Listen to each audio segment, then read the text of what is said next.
My daughter-in-law pushed me during an argument and called me dramatic. My son did nothing, so I canceled their wedding gift, the house. The crystal wine glass slipped from my fingers, shattering against the hardwood floor of my dining room. Across the table, Michael and Vanessa exchanged that look again, the one where their eyes meet and silently agree that mother is losing it. "I'll clean it up," I said, already reaching for the napkin. "No, Mom." Michael's hand stopped mine. "You'll cut yourself. Let Vanessa handle it." Vanessa's smile didn't reach her eyes as she gathered the fragments. I remained standing, insisting I was capable, but Michael's voice had that edge to it now, the one that appeared more frequently these days. I sank back into my chair as they continued discussing their wedding plans, my presence barely acknowledged. The chandelier above us, the one Richard had installed for our 30th anniversary, cast shadows across my son's face, making him look like a stranger. "We're thinking of using the garden for the reception," Vanessa said, scrolling through her phone. "That sounds lovely. Perhaps we could incorporate some of the roses from the east bed? They were your father's pride." "Actually," Vanessa interrupted, "we're going for a more modern aesthetic. No old-fashioned flowers." Michael laughed, reaching for her hand.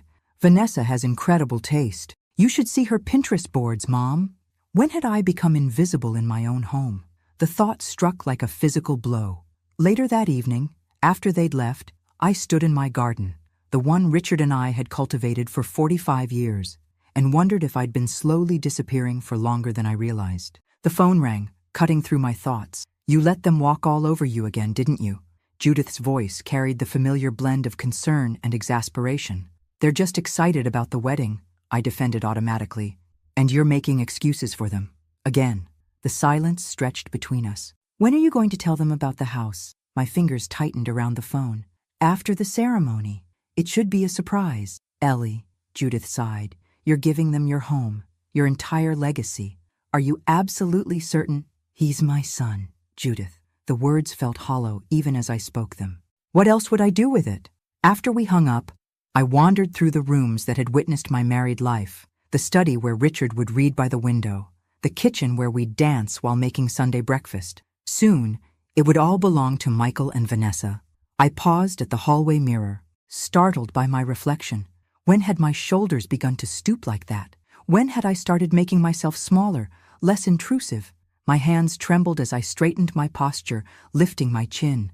The woman in the mirror straightened too, her eyes suddenly clearer. Something would have to change. I just didn't know yet how completely my world was about to shatter. "Mom, this is..."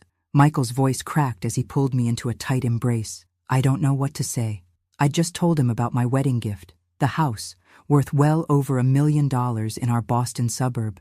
We sat in the sunroom, morning light streaming through the windows his father had installed decades ago. "You don't need to say anything," I smiled. "Just promise me something?" "Anything. Let's keep this between us until after the ceremony. I want it to be a special surprise." He nodded eagerly, eyes bright with excitement. "Of course, absolutely. And Michael, I hope I'll always have a place here." "Mom!" "Stop." He squeezed my hand. "This will always be your home, too. Always." Later that week, I stood on the sidewalk outside Michael's condo, a homemade lasagna cooling in my hands. I'd called twice to let him know I was coming, but he hadn't answered. His car was in the driveway. I knocked, waiting in the late afternoon sunlight. When no one answered, I tried the door, unlocked. I stepped into the foyer, voices drifting from the living room. "The first thing to go will be all those ancient curtains," Vanessa's voice, "and that hideous china cabinet." "Whatever you want, babe," Michael's reply. "I'm thinking we convert that little room in the back for your mom, just until we find somewhere more appropriate for someone her age." I froze, the lasagna suddenly heavy in my hands. "How long do you think we'll need to keep her there?" Michael asked, his tone casual. "Not long. My cousin's mother moved to Sunny Pines last year. They have openings all the time." The dish slipped from my fingers, shattering against the marble entryway. Tomato sauce splattered across the white tiles. "Hello?" Vanessa called out. "Who's there?" I fled before they could see me, heart hammering against my ribs as I hurried to my car.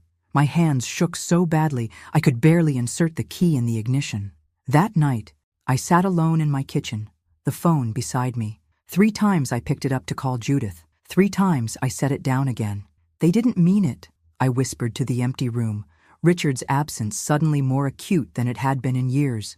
There must be an explanation. But even as I formed the words, I knew I was lying to myself. The truth was there in Vanessa's dismissive tone, in my son's casual agreement, in the way they discussed me as a problem to be solved rather than a person to be considered.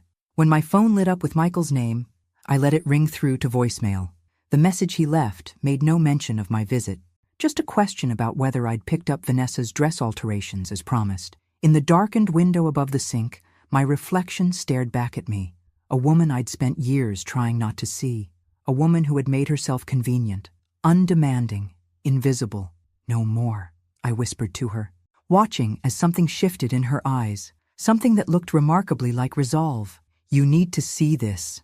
Judith slid a folded brochure across the cafe table, her expression grave. I recognized it immediately. Sunny Pines Retirement Community, the same place Vanessa had mentioned to Michael. Inside were handwritten notes in the margins, calculations of monthly costs, and a floor plan with a small unit circled in red. Where did you get this? My voice sounded distant, even to my own ears. Margaret's daughter works in their office. She saw Michael and Vanessa touring the place last week. They put down a deposit, Ellie. The cafe chatter faded to white noise around me. I took a careful sip of my tea, willing my hand not to tremble. Perhaps they're just exploring options, I suggested weakly. For the future. Judith's eyes narrowed. They scheduled a move-in date for next month, 2 weeks after the wedding. Something cold and final settled in my chest. You've been right all along. I take no pleasure in it, she replied, reaching for my hand. What will you do? Before I could answer, my phone chimed with a text from Catherine Mills, my former colleague from the English department. We'd reconnected recently after years of sporadic contact. I need to verify something first, I said, gathering my purse. Will you come with me to Michael's? He'd given me a key for emergencies years ago. I'd never used it before today. Michael's condo was empty, as expected. He and Vanessa were at a cake tasting across town. I went straight to his home office while Judith kept watch. This feels wrong, I murmured, hesitating before his laptop. What they're doing is wrong, Judith countered. You have a right to know. I entered his password, Richard's birthday, the same code he'd used since college. It took only minutes to find what I was looking for, a thread between Michael and Vanessa, discussing me. We just need to get through the wedding, Vanessa had written. Once the house is ours, we can talk her into Sunny Pines. She's getting forgetful anyway. Michael's response made my blood run cold. Mom trusts me completely. She'll do whatever I suggest. Besides, she can afford the premium package with her investments. I scrolled further, finding a detailed accounting of my finances, information I'd shared with Michael after Richard died, believing he needed to know in case something happened to me. Now he was using it to calculate exactly how much they could extract before shuffling me off to a facility. Oh, Eleanor, Judith whispered, reading over my shoulder.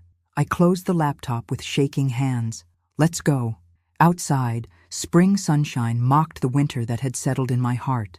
We drove in silence back to my home, the home I'd nearly given away to people who saw me as nothing but a resource to be drained and discarded. What now? Judith asked as we sat in my driveway. I stared at the house Richard and I had filled with 4 decades of memories. The rose bushes needed pruning. The porch needed painting. Now, I said, a strange calm washing over me. I need to make a call. I reached for my phone and dialed a number I'd looked up that morning. Daniel Peterson's office. How may I help you? This is Eleanor Thompson. I need to speak with Daniel about my property and estate. You look different, Michael remarked, eyeing me across the dining table. Did you change your hair? Just trying something new, I replied, touching the soft waves my stylist had suggested. Vanessa studied me with narrowed eyes. It's youthful. 10 days until their wedding. The atmosphere crackled with unspoken tension as I served the roast I'd prepared, Richard's favorite recipe. I've been thinking about the future, I began carefully, refilling their wine glasses. About my place in this house after you two are married. Michael's fork paused halfway to his mouth. What about it? I just want to make sure I'll always be welcome here. Vanessa set down her glass with a sharp click. Eleanor, you can't seriously expect to live with us indefinitely. Vanessa, Michael started. No, Michael, we need to be honest. She turned to me, her smile thin. Eleanor, we love you, but newlyweds need their space. Of course, I said mildly. I just thought, Given that I'm giving you the house, you told her? Vanessa whipped toward Michael, her voice rising. It slipped out, he muttered, not meeting her eyes. I see. I took a deliberate sip of water. So, you both know about my wedding gift. We're incredibly grateful, Mom, Michael rushed to say. Then perhaps you could explain something. I reached into my pocket and withdrew the Sunny Pines brochure. Why are you planning to move me into assisted living 2 weeks after the wedding? The color drained from Michael's face. Vanessa's eyes darted between the brochure and my face, calculating. Where did you get that? She demanded. Does it matter? Is it true? Michael recovered first. Mom, it's not what you think. I read your emails, I cut in, my voice steady, despite the thundering of my heart. About how I trust you completely, about how I'll do whatever you suggest. You went through my private correspondence? Michael's voice rose in indignation. You calculated how to exploit my finances, I countered. Vanessa stood abruptly, her chair scraping against the floor. This is ridiculous. We were exploring options for your future care. By discussing how long you'd have to put up with the old lady? I quoted from memory, watching her face contort. You're twisting everything. She slammed her palm on the table. This is why we need to have these conversations. You're becoming paranoid. I am neither paranoid nor forgetful. Look at you, she gestured wildly. Playing detective, spying on us. Vanessa, please, Michael interjected, reaching for her arm. She shook him off, advancing toward me. You've always been like this. Manipulative. Using the house to control Michael. That's enough, I said, rising to meet her. Her hand shot out suddenly, connecting with my shoulder. The force sent me stumbling backward. My hip caught the edge of the sideboard as I struggled to regain my balance. Mom! Michael finally moved, but not toward me. He grabbed Vanessa's elbow. Let's go, now. Michael, I whispered, still gripping the sideboard. Aren't you going to say anything? He paused at the doorway, his back to me. You shouldn't have gone through my emails. Then they were gone, the front door slamming behind them. I sank slowly into my chair, the elegant dinner now cold on the table. My phone buzzed with a message from Michael. Mom, Vanessa is stressed about the wedding. I'm sure she didn't mean those things. Please don't complicate matters right now. Not a word about the push, not a question about whether I was hurt. I touched my hip, already tender from what would surely become a bruise. But the real pain was elsewhere, in the hollow where my heart used to be. Morning light filtered through my bedroom curtains, illuminating dust motes that danced in the air. My hip throbbed where Vanessa had pushed me. The physical pain was manageable. The betrayal was not. My phone chimed with a message from Michael. Sorry about Vanessa's behavior, but you really provoked her. Hope you're still considering giving us the house. I read it twice, searching for any hint of genuine concern. Finding none, I set the phone down and walked to the window. Outside, a pair of cardinals flitted among the branches of the maple tree Richard had planted when we first moved in. He'd called it our legacy tree. What would you do? Richard? I whispered to the empty room. The answer came not in his voice, but in the sudden clarity of my own thoughts. Richard would never have allowed anyone to treat me this way, not even our son. I showered and dressed with deliberate care, choosing a blue blouse that Richard always said matched my eyes. Then I made 3 phone calls. The first was to Judith, who arrived within the hour, face tight with anger when I showed her Michael's message. That's not an apology, she fumed. That's gaslighting. I see that now. The admission felt like releasing a breath I'd held for years. I need your help. The second call was to Sandra Williams, the estate attorney Judith recommended. We scheduled an appointment for that afternoon. The third call was to Catherine Mills, who now taught a senior painting workshop at the community center. There's still room in the class, she assured me. We meet Tuesdays and Thursdays. By noon, I'd assembled every financial document Richard had organized before his death. Files I'd glanced at but never truly examined. As I spread them across the dining room table, I began to understand the full extent of our finances. Richard, I murmured, tracing my finger over his handwriting. You clever man. When Sandra arrived, she reviewed the documents with professional efficiency. Mrs. Thompson, you're in an excellent financial position, she confirmed. Your husband left you with diversified investments that have appreciated significantly. Enough to live comfortably without the house? More than comfortably, she nodded. You could purchase a luxury condo and still have substantial income. Relief washed through me, followed by something I hadn't felt in years. possibility. What about the house? I verbally promised it to my son, but nothing's been signed. Then legally, it's still entirely yours. Sandra's eyes were kind, but direct. May I ask what you're considering? I hesitated only briefly. Something better than what I had planned. Something meaningful. That evening, as sunset painted my garden in amber and gold, I sat with Judith on the porch swing Richard had built. For the first time, I didn't rush to defend Michael when she expressed her outrage. It's not about revenge, I explained, watching a hummingbird dart among the flowers. It's about finally recognizing my own worth. About damn time, Judith said, raising her wine glass in a toast. I clinked my glass against hers, feeling a strange lightness unfurling within me. To new beginnings. The art studio smelled of turpentine and possibility. Afternoon light streamed through tall windows, illuminating canvases in various stages of completion. Catherine greeted me warmly, introducing me to the class as one of the most insightful minds from my teaching days. I haven't painted since college, I confessed, eyeing the blank canvas before me. The technique comes back, she assured me. Like riding a bicycle. She was right. My first brushstrokes were hesitant, but muscle memory gradually returned. By the end of the session, I'd produced a simple landscape that captured the view from my kitchen window. There's real feeling in this, Catherine noted. You've been holding back a lot, haven't you? That night, Michael called for the first time since the confrontation. 5 days of silence broken by casual conversation, as if nothing had happened. Mom, you've been hard to reach lately. I've been busy, I replied, washing my brushes at the kitchen sink. With what? I've taken up painting again. And I'm meeting with financial advisors about my investments. Investments? His voice sharpened. What investments? Your father left me well provided for. I'm learning to manage everything properly. A pause. That's great. Listen, about the house. We'll discuss that after the wedding, I interrupted smoothly. How are the preparations coming along?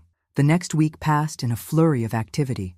I toured 3 luxury condominiums near the university district, put a deposit on my favorite, and met with Sandra to draft new estate documents. I also visited an upscale salon, emerging with a stylish bob that framed my face and emphasized my cheekbones. I hardly recognize you, Judith exclaimed when I met her for lunch afterward. Through Caroline Turner, an ex-student now running a foundation for vulnerable women, I learned about the shortage of transitional housing for older women facing family estrangement. We spent hours discussing how a property like mine could be repurposed. Would you consider serving on our advisory board? Caroline asked. Your perspective would be invaluable. 2 days before the wedding, I stood in my closet considering what to wear for the rehearsal dinner. My eyes fell on a midnight blue dress I'd purchased for my last anniversary with Richard, but never wore after his death. I slipped it on, surprised to find it still fit perfectly. The woman in the mirror looked elegant, composed, and unmistakably present, no longer invisible. My phone buzzed with a text from Michael. Reminder, rehearsal dinner tomorrow at 7. Please don't bring up the house issue there. I smiled at my reflection, typing a simple reply, looking forward to it. What Michael didn't know, couldn't possibly imagine, was exactly what awaited him after the honeymoon. The thought no longer filled me with anxiety, but with a serene certainty that I was, at last, doing the right thing. Not just for others, for myself. The string quartet played softly as guests mingled on the country club lawn. My midnight blue dress drew appreciative glances from those who hadn't seen me since Richard's funeral. I moved through the crowd with newfound confidence, engaging effortlessly with old friends. Eleanor Thompson? I almost didn't recognize you. Margaret Williams embraced me warmly. You look absolutely radiant. Across the garden, Michael watched me with undisguised bewilderment. The mother he knew, unassuming, accommodating, practically invisible, had been replaced by this poised woman commanding attention without seeking it. Vanessa materialized at my elbow during the cocktail hour, her smile brittle as she linked her arm through mine. Eleanor, you look so different. I love what you've done with your hair. A fresh start, I replied pleasantly. Change can be so invigorating, don't you think? Speaking of changes, she lowered her voice. Michael mentioned you've been discussing the house with lawyers. Just getting my affairs in order. Everything will be settled soon after you return from your honeymoon. I've planned a special lunch to finalize everything. Relief flooded her features. That's wonderful news. I was worried after our misunderstanding. Ancient history, I assured her, gently extracting my arm from her grip. "If you'll excuse me." I see Catherine waving me over. As I walked away, I felt Vanessa's eyes boring into my back. She was recalculating, trying to reconcile this new version of Eleanor with the compliant woman she'd expected to manipulate. The evening progressed smoothly. I danced with several old friends, including Daniel Peterson, whose legal expertise had proven invaluable. When the father-son dance was announced, I felt a momentary pang for Richard's absence. Later, Michael approached me by the dessert table. "Mom, you seem different tonight." "Do I?" I selected a chocolate-dipped strawberry. "Everyone's talking about it. About you." "People do love to talk," I agreed mildly. "Vanessa mentioned you're planning a lunch after our honeymoon? To discuss the house?" I met his gaze directly. "Yes, 3 weeks from tomorrow. I have everything arranged." Relief washed over his features. "That's great. I was worried after. You know, the night Vanessa pushed me, when you left without checking if I was hurt?" He flinched. "Mom, that's not fair." She was upset, as was I. I touched his arm gently. "But let's not dwell on unpleasantness before your wedding." "Thanks, Mom." He hesitated, then added awkwardly, "You really do look nice tonight." After returning home, I walked through each room of the house, my fingers trailing over familiar surfaces. Tomorrow, I would meet with Sandra to finalize the paperwork for donating the property to Caroline's foundation. The process would take months to complete, but the initial documents would be signed before Michael and Vanessa returned from their honeymoon. In Richard's study, I opened his favorite book of poetry, finding the passage he'd often read aloud. "The time will come when, with elation, you will greet yourself arriving at your own door." "You were right, Richard," I whispered to the empty room. "That time has come." The wedding unfolded like a perfectly choreographed production. Vanessa was radiant in her designer gown, Michael handsome in his tuxedo. I played my role impeccably, the proud mother, elegant in a silver ensemble that drew compliments throughout the day. "You've stolen the show," Judith whispered during the reception. "Half the room can't stop staring at you." I smiled, watching Michael and Vanessa perform their first dance. Let them enjoy their moment. Mine is coming. Caroline joined us at our table, her presence raising eyebrows among those who recognized her as the director of the Women's Dignity Foundation. We chatted animatedly about her recent grant acquisition, loudly enough for nearby guests to overhear. "I still can't believe your generosity, Eleanor," she said. "It will change so many lives." "What generosity?" asked Richard's cousin Beth, leaning closer.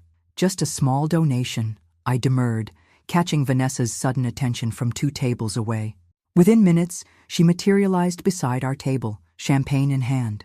"Eleanor, could I steal you for a moment?" Her smile was fixed. "Private family matter." I followed her to a quiet corner of the ballroom. "What are you planning?" she demanded, dropping all pretense of warmth. "I'm not sure what you mean." "Don't play innocent. What donation were you discussing with that woman?" "Caroline? We serve on the same board now. I've made a modest contribution to her foundation." "What kind of contribution?" Her fingers tightened around her champagne flute.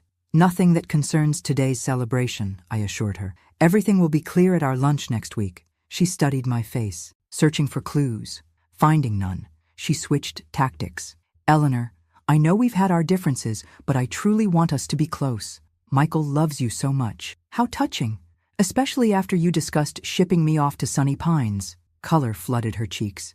"That was a misunderstanding." "Was it also a misunderstanding when you pushed me and Michael left without ensuring I wasn't injured?" "You're twisting everything," she hissed. "This is exactly why—" "Why what? Why I'm no longer the convenient, compliant woman you expected to manipulate?" Vanessa stepped closer, voice dropping to a whisper. "Whatever you're planning, reconsider. Michael is your only family. Without us, you have no one."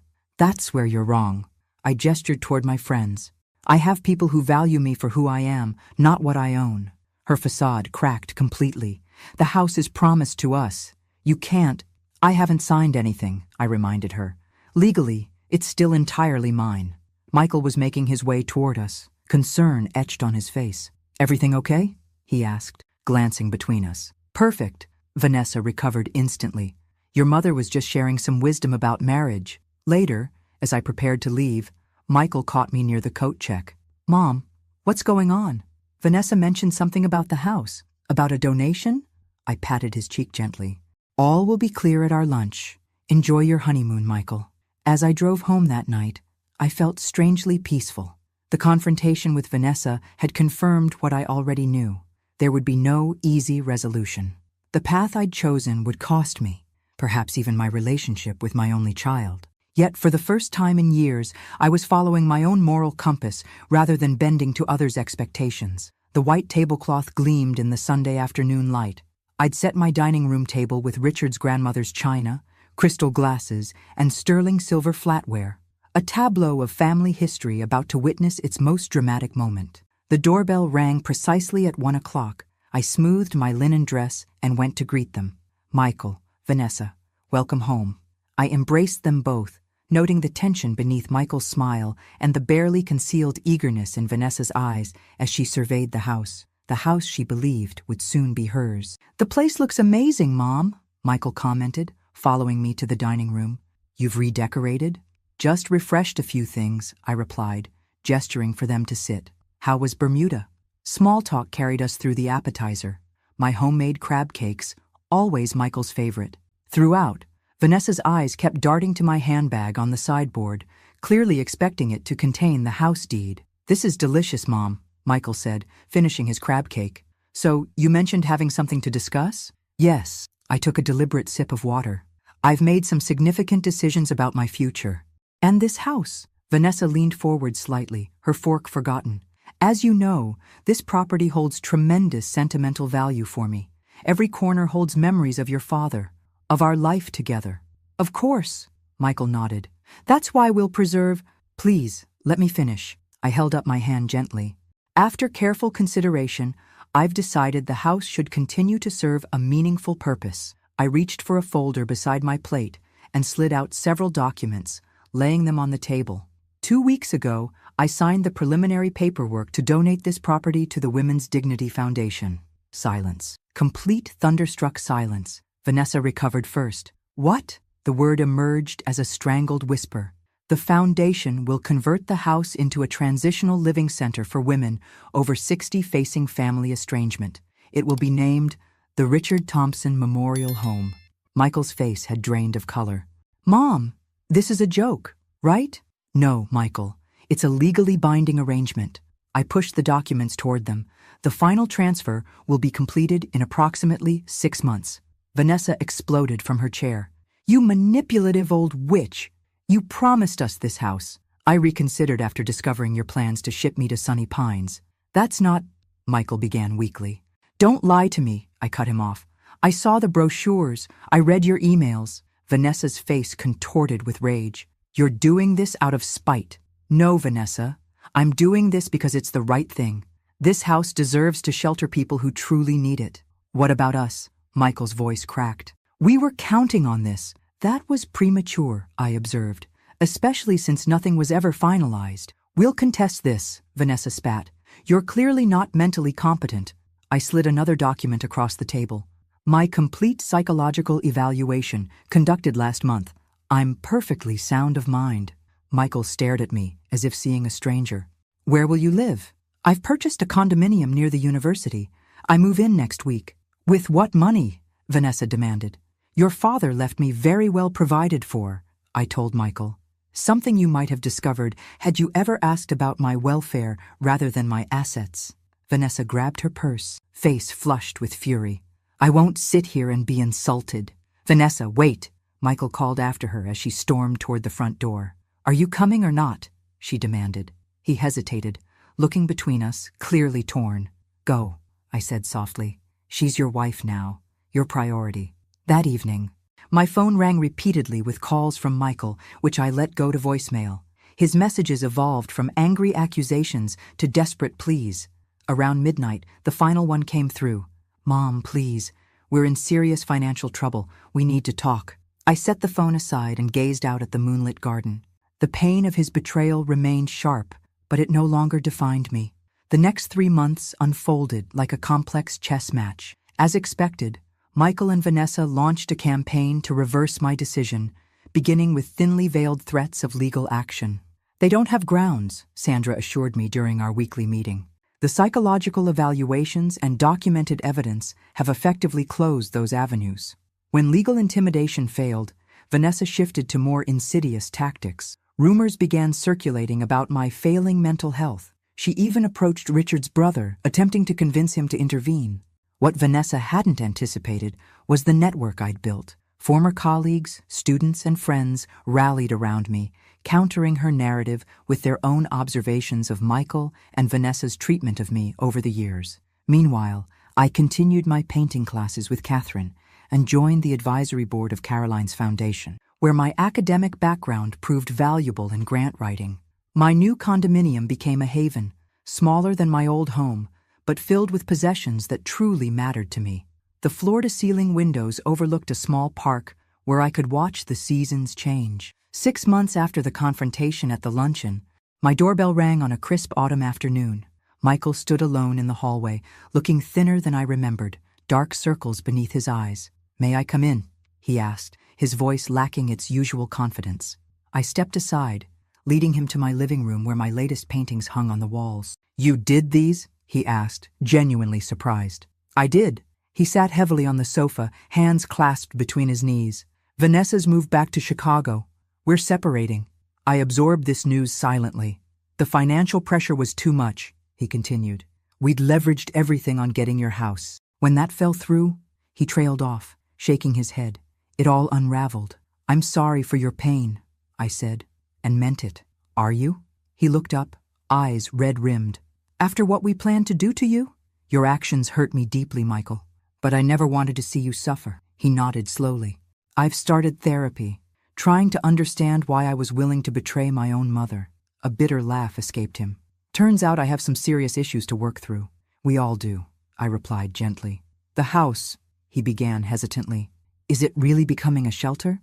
"The Richard Thompson Memorial Home," I confirmed. "The renovations begin next month." Tears filled his eyes. Dad would have approved. Yes, he would have. We sat in silence for several minutes, the weight of all that had happened hanging between us. "I don't expect forgiveness," he finally said. "But I am sorry, Mom. Truly sorry. I believe you." I studied his face. My son, yet almost a stranger. "Forgiveness may come with time. Trust will take longer." He nodded, accepting this. "Could we maybe have coffee sometime? Start small?" Something unclenched inside me. Not complete forgiveness, but perhaps its precursor. "I'd like that." That weekend, Caroline hosted a fundraising exhibition featuring artwork by women over 60. 2 of my paintings were displayed, including a landscape of the garden I'd soon leave behind. To my surprise, both sold before the evening ended.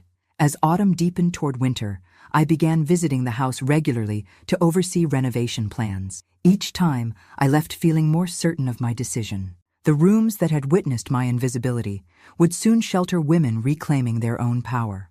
Michael and I met for coffee every few weeks, awkward at first, then gradually more natural. He'd taken a job with a nonprofit housing organization, a far cry from his previous position.